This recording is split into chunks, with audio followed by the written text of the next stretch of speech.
அனைவருக்கும் வணக்கம். என் பெயர் பார்வின். உங்களுக்கு தெரிஞ்சிருக்கும். நான் நாம் தமிழர் கட்சியில் திருவள்ளி மாவட்டத்தில் ஒரு 8 வருஷமாக கட்சியில் பயணிச்சுட்டு இருந்தேன். கடந்த 14ஆம் தேதி நாம் தமிழர் கட்சி விட்டு வெளியே வந்தாச்சு. 30ஆம் தேதி நாம் தமிழர் கட்சியிலேருந்து விலகிறதா அதிகாரப்பூர்வமாக ஒரு ப்ரெஸ் மீட் கொடுத்து வெளியே வந்தாச்சு. அதை கொடுத்து நிறைய விமர்சனங்கள் நிறைய பேர் வச்சுருந்தாங்க. அது வச்சுட்டு போட்டோம், தப்பு இல்லை. நாம் தமிழர் கட்சியில் நான் என்ன வேலை பார்த்துட்டு இருந்தேன், நான் என்ன செஞ்சேன் அப்படிங்கிறத நான் உங்களோட பகிர்ந்துக்கணும்னு நினைக்கிறேன். ஏன்னா நம்ம எதுவுமே செய்யலை, நாம் தமிழர் கட்சிக்கு நமக்கு சம்மந்தமே இல்லை அப்படிங்கிற மாதிரி நிறைய பேர் பேசிகிட்டு இருக்காங்க. 2017 நாம் தமிழர் கட்சிக்குள்ளே உள்ளே வந்து 2024 வரைக்கும் நாம் தமிழர் கட்சியில் உண்மையுமா நேர்மையுமா தமிழர் நலன், தமிழ் தேசியம்னு அந்த கருத்தியில் மனசில் வச்சு தலைவர் பிரபாகரனுக்கு உண்மையாக நம்ம இருந்திருக்கோம். அதில் மாற்று கருத்தே கிடையாது. 2024 தேர்தலில் முதன்மை முகவராக நான் இருந்திருக்கேன். இந்த வேட்பாளர் சத்யா அவங்களுக்கு முதன்மை முகவராக இருந்திருக்கேன். இந்த வேட்பாளருடைய கணவரின் பேரில் 6 தொகுதிகள்லையுமே மிகப்பெரிய அதிருப்தி இருந்துச்சு. அந்த அதிருப்தியில் இருக்கக்கூடிய ஒவ்வொரு முக்கியமான பொறுப்பாளர்கள் வீட்லேயும் போய் நான் உட்கார்ந்து பேசி இந்த ஒரு தேர்தல் எப்படியா வேலை பாருங்க, தேர்தல் முடிஞ்ச பிறகு அண்ணன் நம்ம நேரடியாக பேசி சில காரியங்களை பேசி சரி பண்ணுவோம் அப்படிங்கிற நம்பிக்கையில் நான் அவங்ககிட்டையும் சொல்லியிருந்தேன். நான் எல்லாத்தையும் சொல்லி அப்படி தான் தேர்தல் வேலை பக்கம் வச்சோம். அப்படி வாங்கினது தான் இந்த 87,000 ஓட்டு. இல்லைன்னா இது கூட கிடைச்சிருக்காது. ஏற்கனவே 1,00,000 ஓட்டு இருந்தது. குமுதம் நமக்கு கொடுத்தது 19% ஓட்டு திருநெல்வேலி நாடாளுமன்ற தேர்தலில் கிடைக்கும்னு சொல்லியிருந்தாங்க, நாடாளுமன்ற தொகுதியில். ஆனால் நமக்கு கிடைச்சது 8% ஓட்டு தான் கிடைச்சிது. மீது 11% ஓட்டு எங்கே போச்சுன்னே தெரில. சரியாக முறையாக வேலை பார்த்துருந்தா ஒட்டுமொத்தமாக வேலை பார்த்துருந்தோம்னா, நல்ல வேட்பாளரை போட்டிருந்தோம்னா இதை விட அதிகமான வாக்குகள் கிடைச்சிருக்கும். நம்ம அதை தான் சொல்ல வந்தோம், அதை தான் நம்ம வலியுறுத்துகிறோம். இன்னொன்று, 2021 சட்டமன்ற தொகுதி தேர்தலில் பாளையங்கோட்டை தொகுதியில் நம்ம வாங்கின வாக்குகள் 12,000 வாக்குகள் வாங்கியிருந்தோம். இது 2016 2,500 ஓட்டு தான். இப்போ இது முழுக்க என்னுடைய உழைப்பில் வந்ததுன்னு சொல்ல முடியாது. அண்ணனுடைய பேச்சு, அண்ணனுடைய ஆற்றலில் தான் வந்துச்சு, நம்ம இல்லைன்னு மறுக்கிறதுக்கு இல்லை. அதே நேரத்தில் தொகுதிக்குள்ளே போஸ்டர் ஒட்டுறதா இருக்கட்டும், துண்டறிக்கை கொடுக்குறதா இருக்கட்டும், இது அவர் கொடுக்கல. அவர் எல்லா இடத்துலையும் சொல்கிறாரு, ஏன் ஒருத்தனுக்கு கிடைச்ச ஓட்டுங்காரு. ஒருத்தனுக்கு கிடைச்ச ஓட்டாது. எல்லா வீடு வீடாக போய் துண்டறிக்கை கொடுத்தது நான் கொடுத்துருக்கேன். விடிய காலைல 7 மணிக்கு பிரச்சாரத்தை ஆரம்பிச்சோம்னா நைட்டு 10 மணிக்கு அஃபிஷியலாக முடிச்சுட்டு மீதி 12-2 மணி வரைக்கும் உட்காந்து அடுத்த நாள் என்ன செய்யணுங்கிற எல்லா திட்டமிடலும் போட்டு அனுமதி வாங்க போகிறது வைக்கிறது எல்லா வேலையும் கிட்டத்தட்ட விடிய வேலை பார்த்த மாதிரி தான். அப்படி தான் ஒவ்வொரு நாளும் பார்த்து நாங்கள் இந்த கட்சியை வளர்த்துருக்கோம். எல்ஐசி ஏஜென்ட்டை விட கேவலமாக நோட்டை தூக்கிட்டு ஊரா வீடு வீடு அலைஞ்சிருக்கேன் 2017-18 கட்சியில் மக்களை சேர்க்கறதுக்கு. ஆனால் அவர் நான் தான் சேர்த்தேன், நான் தான் வளர்த்தேங்கிற கட்சியை. சரி, அது அவருடைய அறியாமை, அவருக்கு தெரியாதுன்னு வைங்களேன். அவருக்கு எதுவுமே தெரியாது, லோக்கல் அரசியலும் தெரியாது, இன்னைக்கு என்ன கலா எதார்த்தம் இது எதுவுமே தெரியாது. இப்போ கூட சொல்லிட்டுருக்காரு பாருங்க, 2027 என் ஆட்டமே வேற மாதிரி இருக்கும், இது பெரிய கடல், இதில் என்ன ஆட்டம் போட போகிற பாருங்கன்ட்டு. கடலோட ஆழம் தெரியலன்னா உள்ளே முங்கிடுவோம். இப்போவே ஆடிட்டு தான் இருக்குது கட்சி. 2027 என்ன ஆட்டம் ஆட போகுதுங்கிறது எங்களுக்கும் தெரியும். இப்போ நாம் தமிழர் கட்சியில் 2024 நடந்த தேர்தலில் அந்த வேட்பாளர் கூட எல்லாருமே ஓரளவுக்கு எல்லாரையுமே வேலை பார்க்க வச்சு இணக்கமான ஒரு சூழலை உருவாக்கினேன். அதில் என்னுடைய பங்கு அதிகமாக இருக்குது, உருவாக்கியிருக்கோம். அந்த தேர்தல் முடிஞ்ச பிறகு அந்த வேட்பாளர் ஒரு நன்றி கூட சொல்லலை, எந்த பொறுப்பாளர்களுக்கும் நன்றி சொல்லலை. அந்த நன்றி தெரிவிக்கும் கூட்டம் கூட நான் நடத்தியிருக்கேன். அதை அவங்க நடத்த வேண்டியதானே. நான் ஏதோ வேலையை செய்யலைன்னு சொல்கிறாங்க, நான் தான் நடத்தியிருக்கேன். இங்கே பாருங்க, இது அதுக்கு அடித்த அழைப்பிதழ். சரியா, நான் உங்களுக்கு தெளிவாக டிஸ்பிளேல போடுறேன். அதே மாதிரி இது அதில் வந்தவங்களுக்கு, அதில் பங்கெடுத்தவங்களுக்கு தேர்தலில் சிறப்பாக களப்பணியாற்றியவர்களுக்கான பாராட்டு சான்றிதழ். இது கூட நம்ம ஒரு விருது வழங்குற கேடயம் இந்த ஷீல்டுன்னு சொல்லுவோம், ட்ராஃபி, அதுவும் நம்ம கொடுத்துருக்கோம். இது நான் சீஃப் ஏஜெண்டாக பணியாற்றியதற்கான ஒரு அடையாள அட்டை. இவ்வளோ வேலைகள் நம்ம செஞ்சுருக்கோம். திருநெல்வேலி சிட்டிக்குள்ளே நாம் தமிழர் கட்சி போஸ்டரோ சோறு விளம்பரங்களோ இது வரைக்கும் முன்னால் இல்லாத அளவுக்கு அதை நம்ம கொண்டு போய் சேர்த்துருக்கோம். அது எல்லாமே எங்களுடைய பங்களிப்பு தான், சொந்த முயற்சி தான், சொந்த இன்ஃப்ளூயன்ஸில் பண்ணதான் அது எல்லாமே. கட்சி எந்த நேரத்துலையும் எங்கள் கூட நின்னதில்லை, ஒரு பிரச்சனைனா நின்னதும் கிடையாது. சேவியர் குமார் ஒருத்தர் செத்து போனார் கன்னியாகுமரி மாவட்டத்தில். அன்னைக்கே அவர் போயிருக்கலாம் சீமானே, போகலை, கொஞ்ச நாள் கழிச்சு தான் போனார். அவர் எங்கே போவார்னா ப்ளூ சட்டை மாறின உடையும் மோசமாக எங்கெங்கே எந்தெந்த படம் வந்திருக்கு, புது படம், இதுக்கு போகிற மாதிரி ரிவ்யூ கொடுக்கணுட்டு ஓடுவார். இதுதான் அவரோட வேலை. கட்சியை கவனிக்கிறோடைய வேலையே அவர் இல்லை. நாங்களும் ஏன் அதுலேருந்து வெளியில் வரோம் அப்படின்னா, தமிழ் தேசியம் தமிழர்னு ஆரம்பித்து இன்னைக்கு ரஜினிகாந்த்கிட்ட போய் சரண்டராவுடைய சூழ்நிலைக்கு இதுக்கு மேலே நம்ம அங்கே இருந்தால் சரியாக வராது அப்படின்ட்டு தான் நாங்கள் வெளியில் வரோம். என் மேல வச்ச குற்றச்சாட்டு என்ன அப்படின்னா, நான் சாதியா கட்டமைக்கிறேன், சாதி ரீதியா போறேன் அப்படின்னு சொல்லுதாங்க. சீமான் அவர்கள் வந்து சாதிக்கு அப்பாற்பட்டவர், சாதியே அவருக்கு பிடிக்காது, சாதி பார்த்து ஓட்டு போட்டா அது வந்து தீட்டு இப்படிலாம் பேசுவார். ஆனா அவர் எல்லா மேடைகள்லயும் பேசுறது சாதியைத்தான் பேசுறாரு.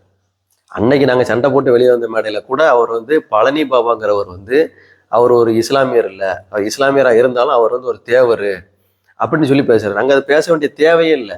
அவருடைய நோக்கம் பூராமே என்னன்னா, அவருடைய பேச்சு எல்லாமே சாதி ரீதியாக தான் இருக்கும், சாதியமாக தான் இருக்கும். தமிழ்நாட்டில் ரெண்டு விஷயம், மதம் சாதி, இந்த ரெண்டுலேயும் நம்ம தலையிடவே கூடாது. இவர் பேசுறது பூரா அதை வச்சு தான் பேசுவார். கிறிஸ்தவரையும் இஸ்லாமியரையும் இவர் வந்து சாத்தானின் பிள்ளைகள்ன்றவாரு. தேவரை தவிர மற்ற எல்லா சாதிகாரர்களையும் குறைச்சி பேசிடுவார். இவருக்கு வந்து ஒரு உளவியலாவே அவருக்கு ஒரு நோய் இருக்கு. இவர் வந்து தமிழ் தேசியம்லாம் பேச வரல. அவர் ஒரு அஜெண்டாவை எடுத்துக்கிட்டு அவருக்கு ஒரு கூட்டம் சேர்த்துக்கிட்டு கீழே கூட எங்கேயா காசு வாங்கிக்கலாமா, இதுதான் அவருடைய வேலை. இதைத்தான் அவர் சிறப்பாக செஞ்சுக்கிட்டு இருக்காரு. கட்சியும் வளரக்கூடாது, அவரும் மேலே உள்ள ஒரு முதல்வர் அரியணைக்கு போயிடக்கூடாது. ஏன்னா போயிட்டோம்னா நம்ம எப்படி இங்கே நிர்வாகம் பண்ணுறது, நமக்கு தான் நிர்வாகமே தெரியாத. நம்ம சாதாரண ஒரு பேச்சாளர், தீக்கால பேச்சாளராக இருந்தால் ஊர் ஊராக போய் 500 1000 கொடுப்பான், அதை வாங்கிட்டு இரவு நேரங்களில் எப்படி இருப்பாரோ அப்படி இருந்துட்டு சாப்பிட்டுட்டு தூங்கி எழுச்சி வந்தவர். அவரை கொண்டு திடீர்னு ஒரு கட்சிக்கு தலைவராக்கி பெரிய காரு பெரிய வீடெல்லாம் கொடுத்தோன்னே அவர் பதட்டமாயிருந்தார். எப்படி கட்சி நடத்தணுங்கிறது அவருக்கு தெரியல. இதை வந்து எங்களுக்கு தெரிஞ்சுக்கிட்ட கொஞ்சம் டைம் எடுத்திருக்கு. அது தப்பு தான், எங்களுடைய தப்பு தான். இவ்வளோ நாள் அங்கே இருக்கும்போது பேசியிருக்கலாம்லான்னு சொல்லுவாங்க. அங்கே இருக்கும்போதே பேச ஆரம்பித்தோம். பேச ஆரம்பிச்சு தான் ஒரு சரியாக ஆயிடுவார்னு நினச்சிட்டு இருந்தோம். சரியாக வரல. கடைசியில் எங்களை வெளியே போனாச்சு. வெளியே போன்னு சொன்னதுக்கப்புறம் அங்கே இருந்து நம்ம ஒன்றும் பிரயோஜனம் இல்லை. அதனால் கட்சி விட்டு வெளியே வர வேண்டிய சூழ்நிலை வந்துட்டுது. இந்த அங்கீகாரத்தையும் அதிகாரத்தையும் நம்ம கேட்குறோம். சிட்டிக்குள்ளே ஒரு தேவேந்திரருக்கு ஒரு பொறுப்பு கொடுங்க. திருநெல்வேலி சிட்டிக்குள்ளே தேவேந்திரருக்கு ஒரு பொறுப்பு கொடுங்க. புறநகரில் நாடாருக்கு ஒரு பொறுப்பு கொடுங்க. அப்படின்னா தான் நம்ம எல்லாரையும் ஓட்டர்ஸாக, நாம் தமிழர் ஓட்டர்ஸாக மாற்ற முடியும். சிட்டிக்குள்ளேயும் புறநகர்லையும் அரசியல் பண்ணோம்னா அதை தான் செய்ய முடியும். நீங்கள் யாரை வேணால் வேட்பாளராக போடுங்க. தமிழ்நாட்டின் கண் சீராமல் நீங்கள் இருந்துட்டு போங்க. வண்ணார், கொய்வர், நாவிதர் யாருக்குனாலும் சீட்டு கொடுங்க, சந்தோஷம். நாங்களும் கூட சேர்ந்து நிற்போம். சரியா? நம்ம ஸ்ட்ராட்டஜி தப்பாயிருது. என்ன ஸ்ட்ராட்டஜியில் தப்பு வருது அப்படின்னா, நீங்கள் ஒரு ஒரு ஒரு ஒரு பறையருக்கோ, ஒரு நாவிதருக்கோ, ஒரு வண்ணாருக்கோ நம்ம சீட்டு கொடுக்கும்போது அங்கே ஓட்டு போடுறதுக்கு ஆள் இல்லாமல் ஆயிடுறாங்க. மக்கள் எல்லாருமே கரப்டடாக இருக்காங்க. மக்கள் எல்லாருமே சாதி பார்த்து தான் ஓட்டு போடுதான். அப்போது நம்மளும் சாதி பார்த்து ஆள் நிப்பாட்டோம்னா நிப்பாட்ட வேண்டாம். நீங்கள் சாதி பார்த்து தான் நிப்பாட்டுறீங்க, ஆனால் அப்படி கூட நிப்பாட்ட வேண்டாம். எவன் உழைக்கானோ அவனுக்கு சீட்டு கொடுக்கலாம். ஆனால் நீங்கள் சாதி பார்த்து நிப்பாட்டுறீங்க. கேட்டால் நான் வந்து சமூக நீதியை நிலைநாட்டாக்காண்டி கொடுக்கேன் அப்படின்னு சமூக பிரதிநிதித்துவம் கொடுக்குறக்காக நிப்பாட்டுறேன்னு சொல்றீங்க. சரி, ஓகே, சந்தோஷம். யார் ஓட்டு போடுவா? ஓட்டு போட வைக்கிறதுக்குன்னு ஒரு ஸ்ட்ராட்டஜி இருக்கு. அதை தான் இவர் செய்யவே மாட்டேங்காரு. இப்போ உதாரணத்துக்கு ராதாபுரம் இருக்குன்னு வைங்க. அந்த ராதாபுரத்தில் நீங்கள் ஒரு பறையர் வேட்பாளராக விடுறீங்க, ரைட்டு, விடுங்க. அந்த பறையர் எல்லாருமே அவருக்கு ஓட்டு போட்டாங்களா அப்படின்னா போடலை. சரி, இவர் வந்து ஒரு நல்ல ஒரு ஒரு புரட்சி பண்ணிட்டாருப்பான்னு சொல்லி மற்ற மக்கள் ஓட்டு போட்டாங்களா? அவங்களும் போடலை. காரணம் என்ன? அங்கே நீங்கள் பொறுப்பாளர்கள் போட்டது மிகப்பெரிய தப்பு. பொறுப்பாளர்கள் அங்கே யார் பெரும்பான்மையோ, நாடாரோ தேவரோ யார் பெரும்பான்மையோ அவங்கள பொறுப்பாளர்களாக நியமித்து அவங்க மூலமாக மற்ற மக்கள் எல்லாரையும் உள்ளே கொண்டு வந்து, அதாவது அந்த ஓட்டர்ஸ் அங்கே யார் வெற்றியை தீர்மானிக்க போகிறா, நாடார் இருக்காங்களா, அந்த நாடாரை முதல்ல நாம் தமிழர் ஓட்டர்ஸாக மாற்றணும். நாம் தமிழர் ஓட்டர்ஸாக மாற்றணும் அப்படின்னா நீங்கள் வந்து பொறுப்பாளர்கள் நாடாராக போட்டால் தான் முடியும். இல்லை அந்த இடத்துல தேவேந்திர அதிகமாக இருக்காங்கன்னா தேவேந்திர போட்டால் தான் முடியும். அப்படி அவங்கள பொறுப்பாளராக போடும்போது தான் அவங்க சொந்தக்காரன் அவங்க உள்ளே வருவாங்க கட்சிக்குள்ளே. வந்ததுக்கு அப்புறம் அவங்கள்ட்ட நம்ம கேன்வாஸ் பண்ணணும், அவங்களுக்கு நம்ம பிரெயின் வாஷ் பண்ணணும். நம்ம வந்து யாரை நிப்பாட்டினாலும் ஜெயிக்க வைக்கணும். அப்போ தான் தமிழர் தேசியம் அப்படிங்கிறதெல்லாம் நம்ம பேச முடியும். தமிழர் ஒற்றுமை அப்போதான் நமக்கு நாம் தமிழர் கட்சி ஒரு பெரிய புரட்சி பண்ணுது அப்படிங்கிறதெல்லாம் அப்போ தான் நம்ம பேச முடியும். அதுக்கு முன்னாலே நீங்கள் வேட்பாளர் பொறுப்பாளரும் வேற ஆள், அந்த பெரும்பான்மை இல்லாமல் ஒரு யாரையோ ஒருத்தரை கொண்டு போட்டுட்டு அவரால் கட்சியும் வளர்க்க முடியாமல், பொருளாதாரம் இல்லாமல், எதையுமே செய்ய முடியாமல், ஆள் பலத்தையும் பண்ண முடியாமல், கட்சியும் வளர்க்க முடியாமல் ஆயிருக்குது. அதுக்கப்புறம் கொண்டு வந்து வேட்பாளரையும் ஒரு தடவை போடுறீங்க சம்மந்தமே இல்லாமல். அப்போ எப்படி வாக்குகள் அதிகரிக்கும்? 14 வருஷமா இதே ஸ்ட்ராட்டஜி தான். ஒன்று வேட்பாளரை பெரும்பான்மை சமூகமாக போடணும், அப்படிலாம் பொறுப்பாளரையாவது பெரும்பான்மை சமூகமாக போடணும். இந்த ஃபெயிலியரான ஸ்ட்ராட்டஜியை வச்சு அவர் இன்னைக்கு வரைக்கும் குதிச்சுட்டு நிற்காரு. நம்ம ஃபெயிலியரான ஸ்ட்ராட்டஜி வச்சிருக்கோம்ங்கிறதே அவருக்கு தெரியல. இன்னும் 2026 இவர் தான் கோட்டையில் உட்கார போறேன்னு அவர் நினைச்சிக்கிட்டு இருக்காரு. இதெல்லாம் இல்லை. நம்ம ஓட்ட கப்பலில் அரிசி போடப்படாது. இனிமேலாவது நம்ம விழிப்பாக இருந்து உண்மையில் நம்ம எதுக்கு வந்தோம், தமிழ் தேசியம், மக்களுக்கு 4 நல்லது செய்யணும் அப்படின்னு நினச்சி வந்தோம். அது அங்கேருந்து செய்ய முடியாது அப்படின்ட்டு வெளியில் போய் செய்யணும் அப்படின்னு நாங்கள் நினச்சி வெளியில் வந்திருக்கோம். இது வரைக்கும் எங்கள் கூடவே இருந்துச்சு. நிறைய கிறுக்கணும். எவன் எந்த கிறுக்கன் கேட்டில் நம்ம பேசணுமோ அந்த கிறுக்க முறை இப்போ பைத்தியக்கார மாதிரி உட்காந்து எழுதிட்டு இருக்கான். நாளைக்கு நம்மலாம் ஒரே ஊர்ல இருக்க போறோம், பக்கத்து பக்கத்து வீட்டுல உட்கார போறோம். பைத்தியக்கார பயில மாதிரி ஏதோ சீமான் டைரக்டா வந்து இவருக்காக நிக்கிற மாதிரி பேசிட்டு இருக்கிறாரு. ஜெயிக்கவே மாட்டாருன்னு தெரிஞ்சுதான் நாங்க நாம் தமிழர் கட்சியில இருந்தோம். சரியா? அங்க மரியாதை இல்லை, அதனால வெளியில வந்துட்டோம், இவ்வளவுதான். ஒருத்தர் சொல்றாரு போன் பண்ணி, தம்பி எந்த கட்சிக்கும் போயிடாதீங்க அப்படின்னாரு. அப்ப என்னென்ன செய்யணும் அப்படிங்க, அமைதியா இருந்துங்க தம்பின்னு. அமைதியா இருக்க கையா நம்ம பிறந்திருக்கோம். ஒண்ணு சீமானுக்கு வேலை செய்யணும், இல்லை அமைதியா இருந்துடணுமா? இது மாதிரி ஒரு பைத்தியக்காரத்தனம், கையாலாகாதத்தனம், இதெல்லாம் கோலை தான் இப்படி பேசிட்டு அலைவான். ஒரு ஒரு மனதளவுல உடல் அளவுல ஊனம் இருக்கவங்க கூட ஜெயிக்கணும்னு நினைப்பாரு. இது எல்லாமே மனதளவுல ஊனமானவர்கள். ஒண்ணு சீமானுக்கு வேலை பார்க்கணும், இல்லை அமைதியா இருந்து வெளியே உட்காரணுமா? பைத்தியக்கார மாதிரி பேசிட்டு இருக்கீங்க ஒவ்வொருத்தரும். அப்படி இல்லை, நமக்குன்னு ஒரு திறமை இருக்கு. நம்ம இவ்வளவு நாள் அரசியல் பண்ணியிருக்கோம், இனிமேலும் அரசியல் பண்ணணும்.